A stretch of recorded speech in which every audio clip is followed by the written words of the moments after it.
Welcome into Boxing Scene Today. We talk about it all the time. The 154-pound division, red hot, maybe the best in boxing. Two of the names on that list at 154, Vergil Ortiz Jr. and, of course, Erickson Lubin, Pro Box TV fighter, fighting November 8th. Now, the issue here, of course, is the talent involved, the stakes involved. We had their press conference, mostly respectful. I think a lot to learn from these two guys when they were on the stage together. To help me deal with it in studio, of course, the champ, Paulie Malignaggi. Joining us also, the champ, Chris Algieri, joining us via Zoom. Gentlemen, let's get right to it. They were on the stage with Oscar De La Hoya. He's always entertaining. A lot of respect between these two guys, but there was some talk about the 154-pound division and who's really trying to come get it. Here it is from the press conference itself. Vergil Ortiz obviously is on a mission. He's not like every other world champion out there at 154 who is ducking, who is running, literally running from Vergil Ortiz. Every single champion at 154 is running from Vergil Ortiz. And you know what? You should be ashamed of yourself because Vergil Ortiz, all he wants to do is fight the very best and be great. So that's why I applaud Erickson Lubin, because he stepped up to the game, he stepped up to the plate, and he is here to win. That's what makes it a great fight. Yeah, Erickson, a lot of people run away from this guy. You ran towards him. You've been calling his name for a long time. Why are you so confident that you can beat this undefeated fighter? First off, I want to thank God. You know, without him, I wouldn't be here. I fought for the world title in just my third year. This is my 12th year as a pro. I took no steps back. I fought top opposition after top opposition. And Vergil Ortiz is no different. You know, he's another top fighter. This is my third undefeated fighter in a row. And I'm looking to just, you know, become that dude at 154 pounds. I also want to give a big shout out to my daughter. It's her 4th birthday today. You know, it's the sacrifices we got to make. You know, being away from family, being away from, you know, their birthdays and stuff like that, you know, just so I could give them a better way of living. I want to give a big shout out to Gary Jonas. You know, that's one guy that believed in me from the beginning. You know, I've been with him since I was 17 years old, and I turned 30 next week, and I'm just excited. Vergil Ortiz is a great competitor, and I think the fans are in for a treat. So November 8th, it will be fireworks. It will be a great matchup. You got a black fighter versus a Mexican fighter. That always makes for a great fight. And it's going to be a historical matchup. Now, if you recall, it was supposed to be Murtaza Aliyev for his, I believe, IBF title. It ended up being Vergil Ortiz Jr. The thing is, Luben chose this fight, Paulie. It was one of those where he could have had other opportunities. He chose Vergil Ortiz. You talked about that. You know, Oscar De La Hoya talked about it. He's an avoided guy. You called him out in a sense, but you get the feeling from Luben like, hey, it's put up or shut up time. Is that how you feel about it? Yeah, it's basically pick your poison. There was no easy fights at this point for Erickson Lubin. He's battle tested. He's got the experience. He's been world class for a long time. But at the same time, when you've been at world class level for a long time, you don't want to take those steps down. So these were the options for Luben. It was two guys who really have been avoided. You talk about Oscar, we're talking about Vergil being avoided. Murtaza Aliyev and Vergil have been, I mean, for me, maybe the two best at 154, and not a lot of people have wanted to see them in a weight class that's very stacked with talent to begin with. So, yeah, you got to give Erickson credit for, you know, stepping up to the plate. Even if he stepped up against Murtaza Aliyev or he stepped up against Vergil, it's two guys nobody wants to see. So, and Erickson has sort of always been the guy that goes against the grain and says, you know, if it's tough, I don't care, I want it. You know, think about it. Early on, he was a mandatory for Jamel Charlo when Jamel Charlo was streaking hot as a world champion. People would have said, okay, you're the mandatory, but we can wait a little bit. You know, you're young, you got time, see what happens. Erickson wanted that fight, you know? So, you know, he's always shown the desire to go after that. A guy, a 6'6" southpaw, Fundora. Who wants to see that guy? You know, who wants to see a 6'6" southpaw? Yeah, Luben went after him, you know? So this is par for the course for a guy like Erickson. He's not just wanted to look the part, he wants to be the part. I feel like a lot of Western fighters want to look the part and not be the part, and they want to just then they get mad when they get called out on it. Erickson's not one of those guys, but when you are the part and you want to be the part and you also act the part, you know, it's a lot tougher of a career because you're legitimately trying to get there because you got to be able to look at yourself in the mirror. And some guys have that backbone, that self-respect of themselves. And I feel like Erickson is that guy. He can't respect himself unless he goes for those tough fights. No matter how big your bank account is, it's not always about that. Not everything is money, man. And money is important, but not everything is money. It's also about being able to respect yourself at the end of the day that you accomplish. And I think Erickson's career trajectory has shown that. Yes, it's tough. Yes, he's yet to be a world champion, but he's a world-class fighter, and he's got to be able to respect himself. And that's why he continues to choose these tough fights, because he has that self-accountability that not a lot of fighters have anymore. Yeah, now, Chris, no one wants to be, and we're here in South Florida, so I'm going to use the analogy, no one wants to be Dan Marino. Best quarterback to never win a Super Bowl, Dan Marino at the top of the list. You never want to be that guy. Paulie touched on a little bit. Luben's always been right there, right around that elite status, but never been number one. Could this be his last opportunity? Is the sand running out of the hourglass? As I said, put up or shut up. I don't think it is, because he's only 30. So there is still some more years left. But it might be in terms of his marketability in such a tough weight class to take another loss to a top-level guy, even if it is a Vergil Ortiz.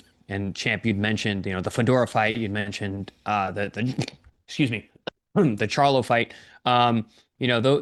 He's always fought top flight guys. His losses are only to the best in the world, and he has some big wins over guys that he wasn't expected to beat either. I mean, the Ramos Jr. fight, Jesus Ramos, was a guy who was streaking at the time, and Luben stepped up. And to piggyback off your point, Champ, I think it just shows that Luben is just has no fear.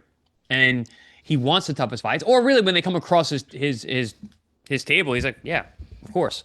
And I think Champ, Paul, you had that mindset. I had that mindset too. Yeah, if I'm going to be a world champion. I'm going to be the guy at the top of the division. I could be able to fight and beat anybody who's out there, who's put in front of me.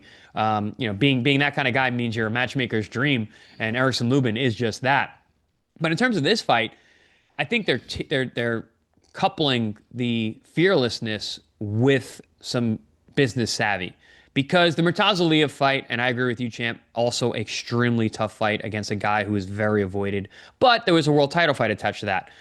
There's not a world title fight attached to this, and Vergil is just as dangerous, maybe even more dangerous, but there's a profile to it. There's money to it. A win here shoots Luben right into title contention, probably in his very next fight.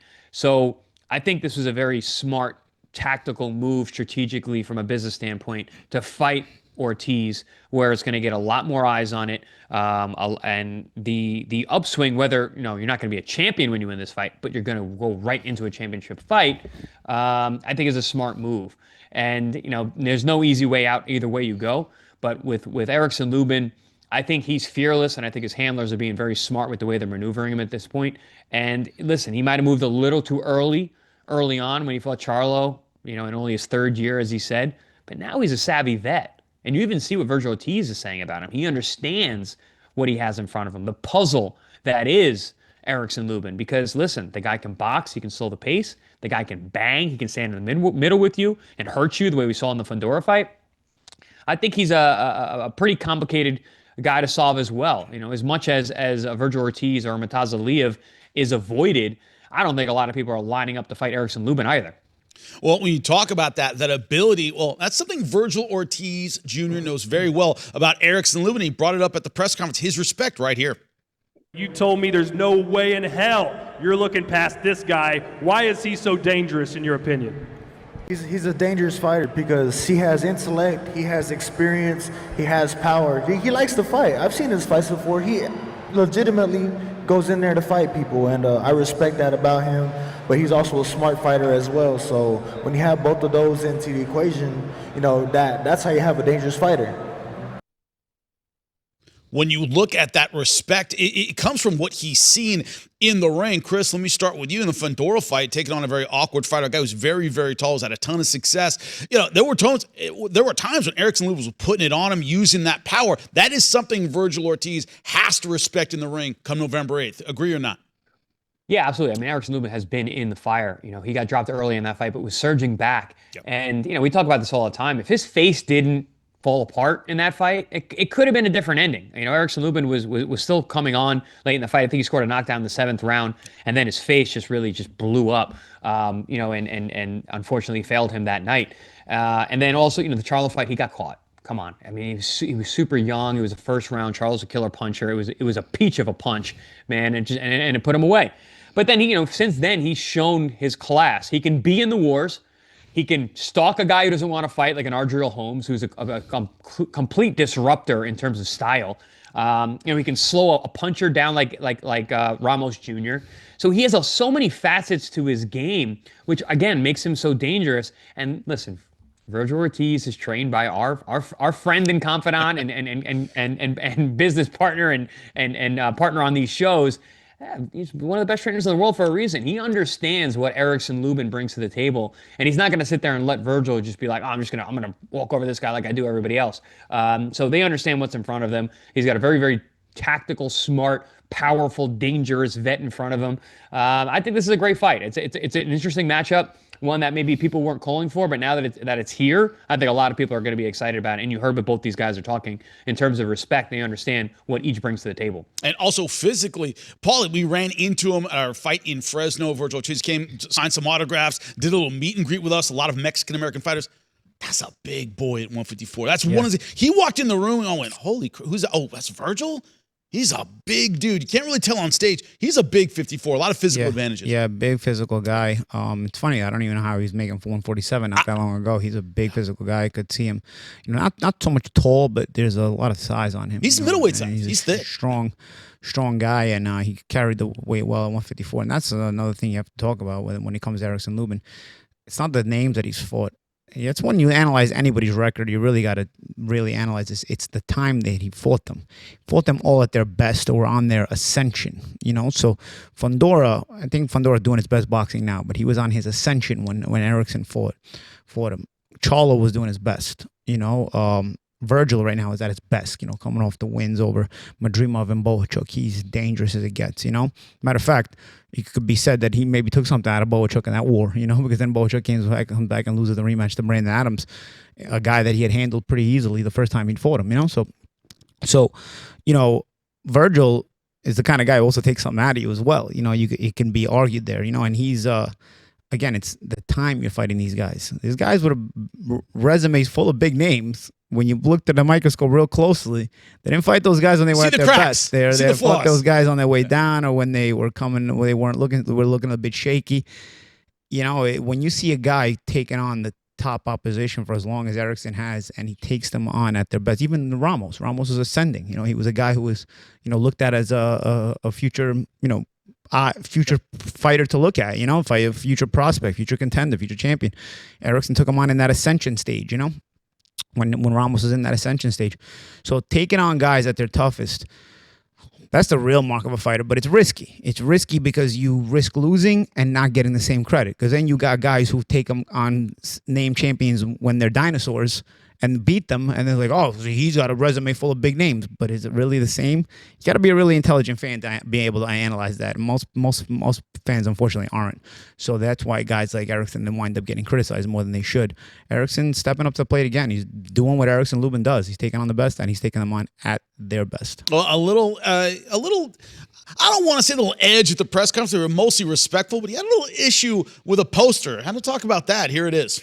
Erickson, one final chance to give a message to the fans watching at home. What can they expect to see from you when you face Vergil Ortiz? I do want to say this poster right here is a little disrespectful to me and my team. They got me somewhere in the dark somewhere. They got like Vergil as the moon all over me and stuff like that. But this is disrespectful. I don't like this right here. It's disrespectful to me and my brand. But November 8th, there will be fireworks. I want everybody to tune in live on the Zone. It will be a special fight. It's a great matchup. I tip my hat to Vergil Ortiz and his team. And, tune in.